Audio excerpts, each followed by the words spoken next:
Allahumma sholli ala Muhammad. Bu, ada 3 golongan manusia yang ibadahnya sebagus apapun gak akan diterima oleh Allah. Doanya sebaik apapun, sekhusyuk apapun gak akan dikabulkan Allah. Bahkan di akhirat gak bisa menerima syafaat Rasulullah. Rungokno toh. Walaupun ibadahnya bagus, sholatnya top, bukan cuma yang wajib, sholat sunnah dikerjakan semua. Sujud luar biasa. Sekali nyosop batuk mentol telu. Berarti nyosop 2 kali batuk mentol 6. Selesai sholat gak rupa-rupa rai.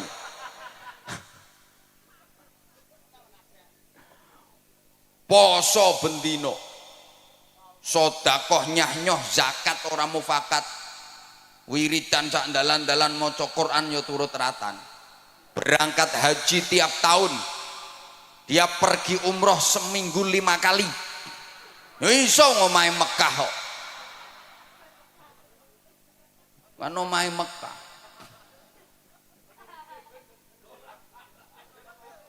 Wis tak pikir aku ngomong. Ora iso kowe apa mbantah ora iso. Gak mungkin seminggu umroh berangkat ping 5. Omahe Mekah.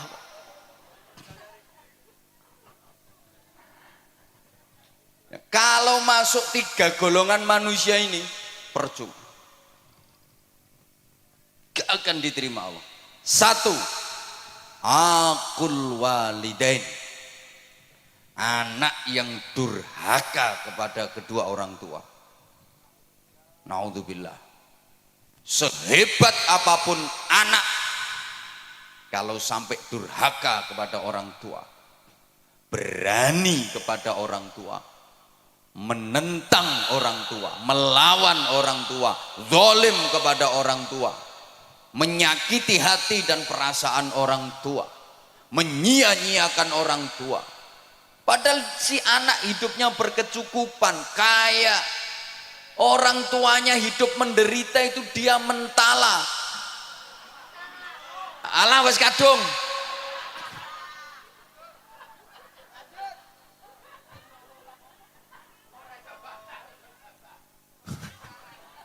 Sing ceramah aku apa sampean? Lah iya.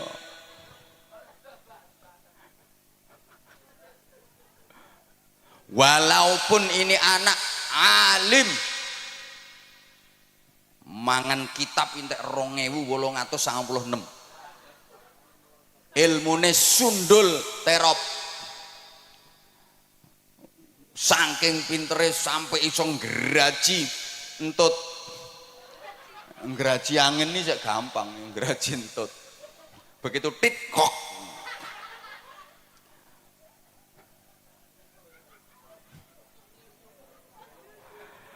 Kalau berani sama orang tua, menyakitkan orang tua, durhaka kepada orang tua, seluruh ibadahnya ditolak sama Allah. Doanya nggak akan dikabulkan oleh Allah. Bahkan di akhirat dia nggak bisa menerima syafaat Rasulullah. Walaupun secara lahiriah orang tuanya seakan-akan bersalah. Karena dalam hubungan anak dengan orang tua itu undang-undangnya cuma ada 2 pasal. Pasal 1, orang tua tidak pernah bersalah. Pasal 2, apabila orang tua melakukan kesalahan, kembali ke pasal 1. Ya gak mumet, memang pasalnya cuma 2 kok. Jadi hubungan anak kepada orang tua itu pasalnya cuma 2 undang-undangnya. Pasal 1, orang tua tidak pernah bersalah. Pasal 2, apabila orang tua melakukan kesalahan, kembali ke pasal 1. Sehingga kalau sampai terjadi anak ribut sama orang tua, anak gegeran sama orang tua, demi Allah di apa-apa no sing salah anaknya. Ana sing mikir ketara gak rukun kae.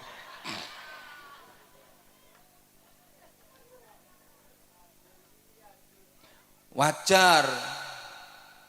Karena nggak ada orang tua, nggak ada anak. Orang tua itu menjadi sarana, lantaran wujudnya manusia di alam dunia, betul? Boleh kene ana sing tanpa wong tua. Dadi mara bejudus teko lemah. Apa meletek teko watu. Maka saya di mana-mana katakan selamanya anak nggak mungkin bisa membalas budi kepada orang tua. Nggak mungkin anak bisa membalas jasa orang tua, nggak mungkin bisa. Orang tua pernah gembol anak, anak nggak pernah gembol orang tua. Wong tua tahu ngeden ngetokno anak, anak gak tahu ngeden ngetokno wong tuane. Ngedene yang ngetokno gedang goreng. Loh, orang tua merawat anak itu lama dan ikhlas, nggak ada yang berharap imbalan. Nah, aku ngerumat kowe sampai selawe tahun. Saiki kon wis dadi tentara. Ayo hitungan sedina aku njaluk upah 50.000. Enggak ada. Lah anak kalau merawat orang tua itu ya cuma sebentar, itu pun pamrih. Sulit ikhlas. Kadang orang tuanya sakit itu. Anak limo iso geger sak dulur. Sing ngramut ya sampean. Oh sampean bagiannya paling akeh kok. Biasanya ngono kuwi lambe-lambe kudungan.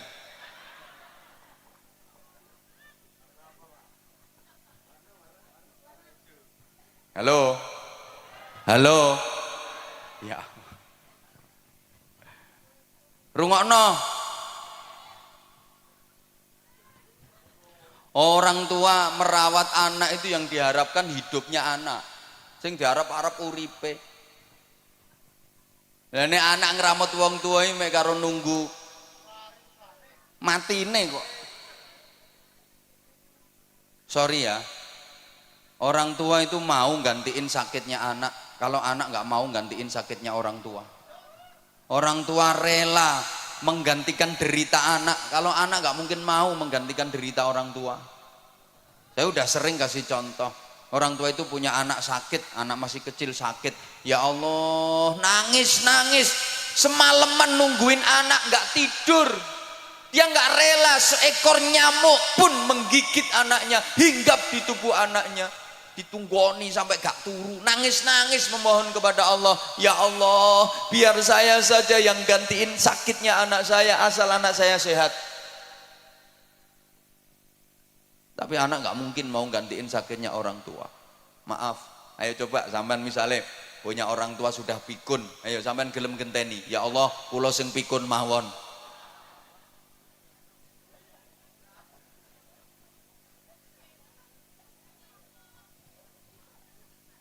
Orang tua tuh punya anak pilek, hidung tersumbat, sing nyumpeli yo umbel, ndak iso ambekan, dia pak no, disedot, dicucup, masya Allah, umbel ya dicucup.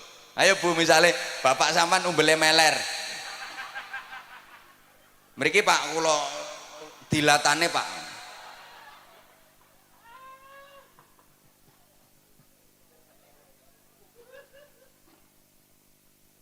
Lah orang tua itu siapa saja? Satu, abul jasad, orang tua kandung, ayah dan ibu kandung. Dua, abur ruh, yang merawat ruh, merawat jiwa, gurunya, kiainya, bunyainya, ustadz ustadzahnya. Hukumnya sama orang tua. Kalau orang tua kandung itu yang merawat jasmani, kalau guru, kiai, bunyai itu yang merawat rohani. Iki dirungokno apa ora toh? Tiga, yang ngasih pasangan hidup, mertua, sama wajib dihormat. Bu, menantu kalau nggak rukun sama mertua, ya sama itu namanya menantu yang tidak berbakti kepada orang tua, durhaka. Sama. Ada enggak? Ngacung.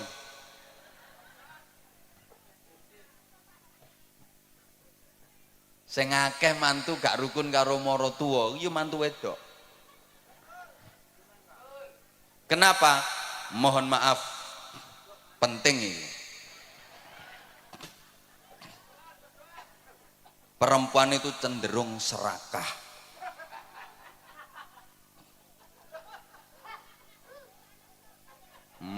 Wong lanang serakah ya eneng kok. Yang mbek kiai wani nyentak apa maneh mbek bojone. Mohon maaf, banyak istri yang tidak merelakan suaminya untuk berbakti kepada orang tua. Banyak suami yang tidak menyadari posisi. Sorry ya, istri sama suami itu beda. Karena istri perempuan, suami laki-laki. Lah yo beda. Istri itu haknya suami. Kalau suami bukan haknya istri, haknya orang tua. Rungokno. Suami itu haknya orang tua. Artinya suami harus lebih memprioritaskan orang tuanya, mementingkan orang tuanya daripada istrinya. Ya sama-sama penting, istrinya penting, orang tuanya penting, tapi perbandingannya lebih dipentingkan orang tuanya daripada istrinya. Ini kalau suami. Beda dengan istri. Istri haknya suami, bukan haknya orang tua. Karena waktu nikah sama orang tuanya sudah diserahkan total kepada suami. Maka istri harus lebih memprioritaskan suaminya daripada orang tuanya. Kalau suami harus lebih mementingkan orang tuanya daripada istrinya. Lah ini yang suka nggak diterima oleh para istri. Suami mau berbakti kepada orang tuanya, dihalang-halangi oleh istrinya. Kadang suami mau ngasih duit ke ibunya, ini si istri ngamuk-ngamuk, diselidiki. Mbok kei pira makmu mau? Mbok kei pira makmu mau? Mbok kei pira? Ya kekno kabeh kono. Kekno kabeh. Ndang ngusungi rono kabeh. Gawa nang gone makmu kabeh kono. Wis, klambimu nang digarono pisan, bantalmu sak sarungmu usungi rono. Engko bengi nang kelon karo makmu kono.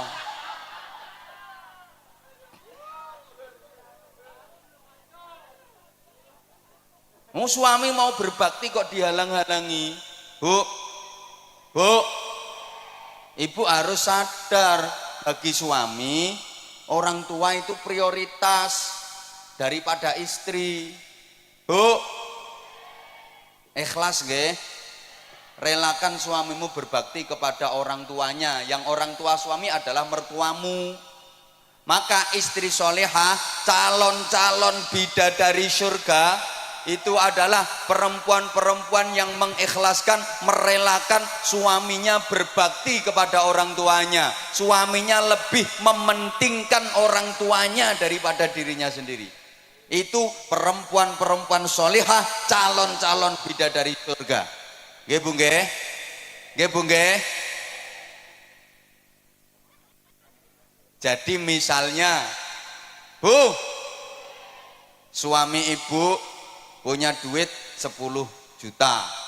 Nah, ibu sebagai istri dikasih 3 juta, yang 7 juta dikasihkan ibunya suami. Ikhlas nggih?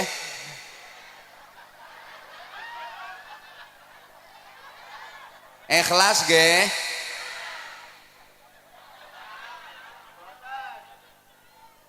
Ikhlas mboten?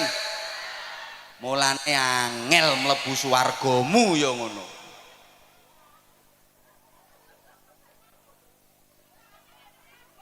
Loh, namanya lebih diprioritaskan ibunya daripada istrinya kok. Jadi nek bojomu ku ndek duit 1 juta, sampean sebagai istri dikasih 300.000, yang 700.000 dikasihkan ibunya suami, dikasihkan mertuamu. Ikhlas nggih? Sapa ngomong tak jotos mau?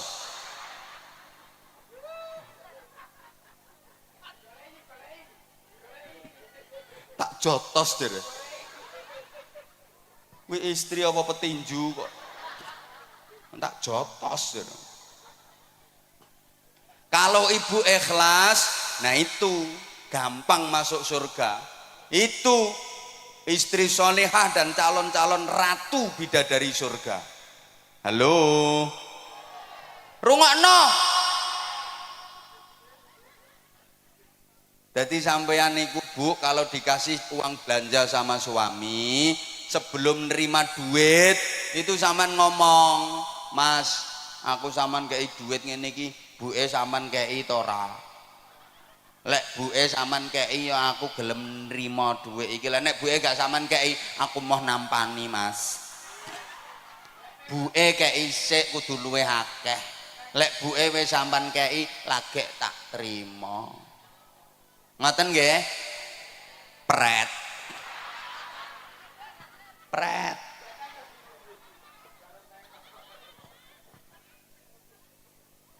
Jadi misalnya ibu dibeliin gelang sama suami, sebelum diterima tuh gelang ngomong, ya aku sama tukono gelang ini iki, ibu sama tukono ora? Lek ibu sama tukono ya aku gelem. Lah nek ibu gak sama tukono, aku mau nganggo ya, gak gelang-gelangan rapopo. Penting ibu timbang aku. Ibu sing ngeramut sampean, sengsara rekoso mulai cilik gedhekno sampean, sorone ra karuan. Aku petuk sampean wis siap pakai. Aku gelem nganggo gelang iki, tapi ibu ya tukono gelang sing luwih gedhe. Ngoten Bu nggih? Alah ra trimo pret nek iki. Pret.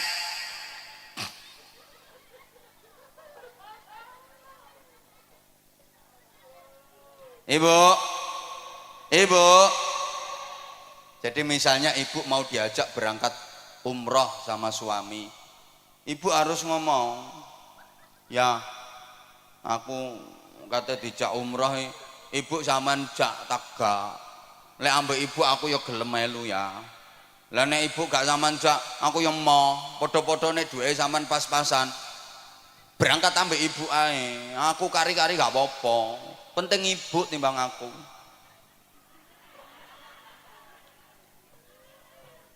Bapak, sampean sebagai suami Pak, kalau punya istri yang karakternya seperti itu, betul-betul lelaki beruntung di dunia ini. Beja-bejane wong lanang. Subhanallah. Itu istri solihah yang memuliakan suami dunia akhirat. Betul Pak. Kalau Bapak punya istri dengan tipikal seperti itu, aku pesen Pak, ramuten sing apik, jangan sia-siakan. Betul Pak. Perempuan seperti itu Pak, sebelum mati jangan dikubur dulu.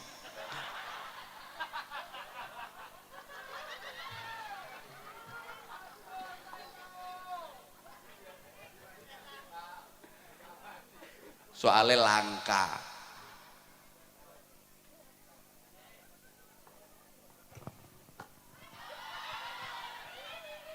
Lo udah 1,5 jam loh ini. Yang kedua, yang kedua, mahal yo gak melo urun kok. Yang ibadahnya pasti ditolak, doanya nggak mungkin diijabah, dan di akhirat nggak bisa menerima syafaat Rasulullah adalah para istri menengok. Lu memang iya kok. Istri-istri yang suka melukai perasaan suami, menyakiti hati suami padahal suaminya benar, dan suka membebani suami di luar batas kemampuannya. Tak baleni. Pengumuman. Ibadah sebaik apapun gak akan diterima Allah, doa sekhusyuk apapun gak akan diijabah Allah, dan di akhirat gak bisa menerima syafaat Rasulullah. Siapa? Istri-istri yang suka melukai perasaan suami, menyakiti hati suami padahal suaminya bener. Aku gak bakal suami sih gak bener. Alah rungokke sik.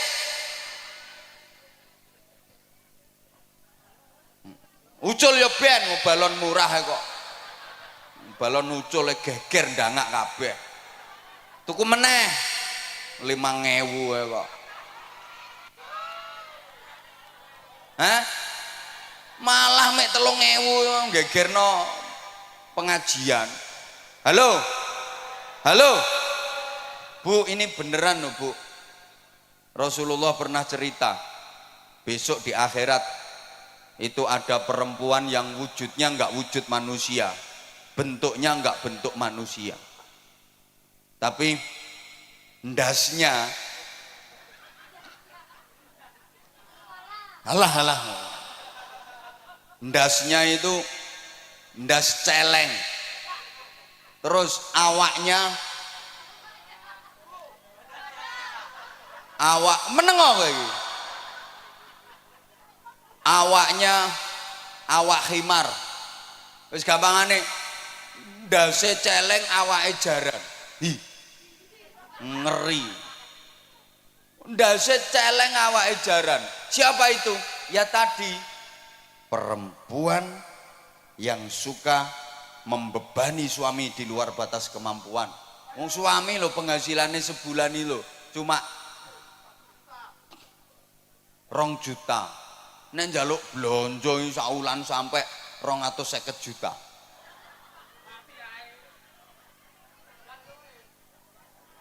Misalnya perempuan yang suka melukai perasaan suami dan menyakiti hati suami, maka seperti itu akibatnya, ibadahmu gak akan diterima Allah. Tiwas dawir lambemu lah, dikir macam-macam percuma, doa gak diijabah, di akhirat gak bisa mendapat syafaat Rasulullah. Nah sekarang ganti, para suami ya harus fair dong. Ya kok wong wedok ae. Para suami laki-laki rungokno. Yang suka melukai perasaan istrinya, menyakiti hati istrinya, maka akibatnya aku durung tahu krungu keterangannya. Saya belum pernah mendengar keterangannya. Jadi ya saya nggak pernah dengar dalilnya.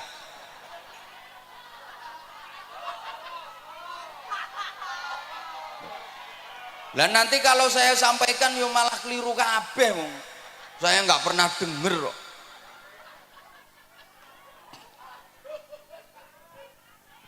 Bagusnya perempuan itu nggak perlu ngerti dalil-dalil yang kayak gitu.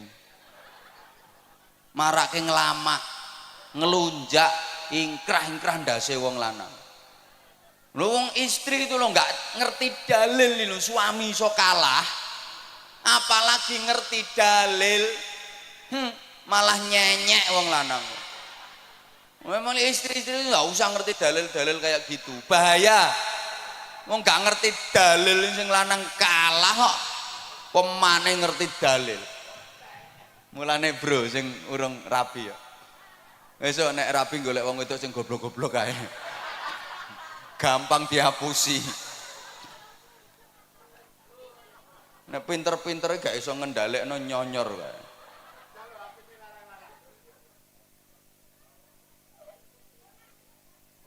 Yang ketiga udah itu berlalu. Yang ketiga, orang yang mutus silaturahim. Itu yang ibadahnya nggak akan diterima oleh Allah. Doanya nggak diijabah sama Allah. Di akhirat nggak bisa mendapatkan syafaat Rasulullah. Maka itu perlu kita hindari 3 hal tadi. Allahumma sholli ala Muhammad. Nah, selanjutnya jamaah rahimakumullah, perlu perbaikan diri. Peningkatan kualitas ibadah. Baik yang vertikal, hablum minallah, ibadah ritual, maupun yang horizontal, hablum minan nas, ibadah sosial. Halo. Dilanjut mboten? Oke, tak imbui. Ya, ini ibarat kerja itu lembur berarti. tambahan durasi ya. Gini, yo hidup ini harus selalu ada peningkatan dan perbaikan. Slogane hari ini harus lebih baik daripada kemarin, dan esok harus lebih baik daripada hari ini. Dalam menjalani hidup, pantang bagi kita untuk berprinsip aku masih seperti yang dulu, aku begini engkau begitu. Itu sama saja. Kalau orang Jawa bilang sami mawon, nek diteruske bokonge Mbak Mi dintup.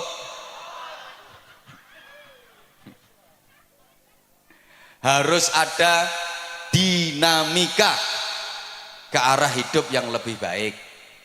Ibu bapak jamaah rahimakumullah, pembangunan musola ini harus disertai dengan pembangunan manusianya. Ya, kita berharap mudah-mudahan musola, masjid-masjid yang ada itu benar-benar bisa menjadi laboratorium rohani, pembangunan mental spiritual. Negara kita itu punya jargon di lagu kebangsaan Indonesia Raya itu, bangunlah, bangunlah, ayo toh Bu.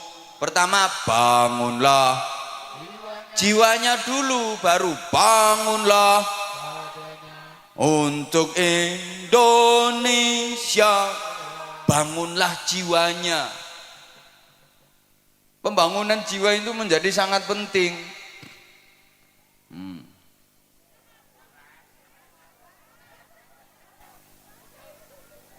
Oke. Mohon gelas ini untuk dikeletak.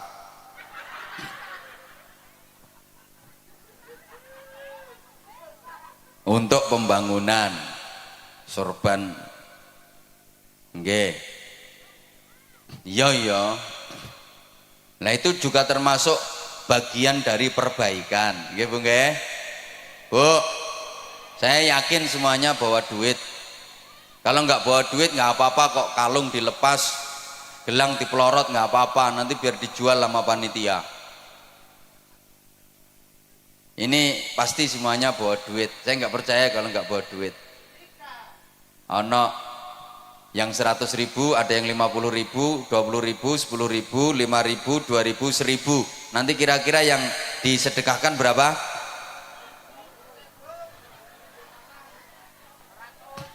Perlu diingat, sedekah itu yang penting banyak walaupun tidak ikhlas, daripada ikhlas cuma sedikit. Tak baleni, lebih baik sedekah yang banyak walaupun tidak ikhlas daripada ikhlas tapi cuma sedikit. Kenapa? Saya berani bilang lebih baik sedekah banyak walaupun tidak ikhlas. Loh iya, daripada ikhlas tapi sedekahnya cuma sedikit. Karena kalau sedekahnya banyak, terus sedekah banyak, terus sedekah banyak, pasti lama-lama ikhlas. Mesti metu ikhlas ya. Mikir ora ikhlas, terus ngetokno akeh kok ora ikhlas. Tapi kalau sedekah itu prinsipnya yang penting ikhlas walaupun sedikit, sampai mate gak kira sedekah akeh. Dan ciri-ciri sedekah ikhlas, tanda-tanda sedekah itu ikhlas adalah sedekahnya banyak. Tandane wong sedekah ikhlas iku sedekah akeh. Soalnya nek sedekah akeh gak mikir, gak perhitungan. Tak baleni. Tanda-tanda orang ikhlas dalam bersedekah itu adalah sedekahnya banyak. Tandanya ikhlas. Soalnya gak perhitungan, gue duit piro, wis gak perhitungan. Engko urusan engko, sesuk urusan sesuk. Rezeki akeh sing guri, mesti ditempui, diganti sama Allah dengan ganti yang lebih banyak. Itu tandanya ikhlas. Nah, di antara tanda-tanda orang sedekah tidak ikhlas itu sedekahnya nilainya kecil, sedekahnya sedikit, tandane wong perhitungan. Duitku karek 200, engko nek tak sedekahno 50, lak karek 150, sesuk bayar kreditan 70. Anakku sangune rungokno nang ngaji gak butuh sangu anakmu. Halo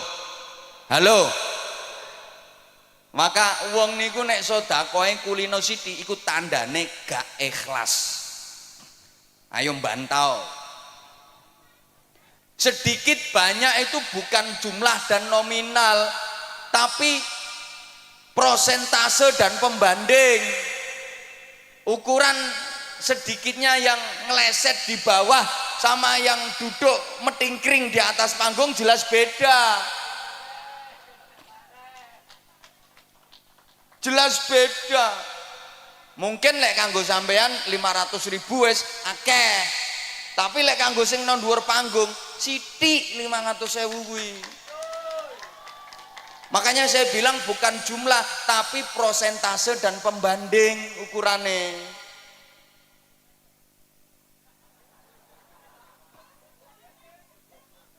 Lah iya, makanya kalau saya katakan di antara tanda ikhlas dalam bersedekah itu sedekah nominalnya banyak, nilainya banyak. Kuwi tandane ikhlas karena dia nggak perhitungan. Tandane wong sedekah gak ikhlas itu sedekahnya sedikit karena dia perhitungan. Halo. Orang yang beramal di dunia tanpa perhitungan, besok di akhirat Allah yo gak perhitungan, langsung dimasukkan surga sama Allah. Itu namanya masuk surga tanpa hisab. Tanpa hisab itu tanpa perhitungan. Siapa yang dimasukkan surga tanpa hisab, tanpa perhitungan? Ya orang-orang yang waktu di dunia amalnya tanpa perhitungan. Malaikat yang meriksa itu langsung didhawuhi sama Allah, kasih instruksi. Malaikat, itu orang waktu di dunia amal tanpa perhitungan. Udah sekarang langsung masukkan surga tanpa diperhitungkan amalnya. Cepet tuh orang Bojonegoro kok. Langsung ke surga.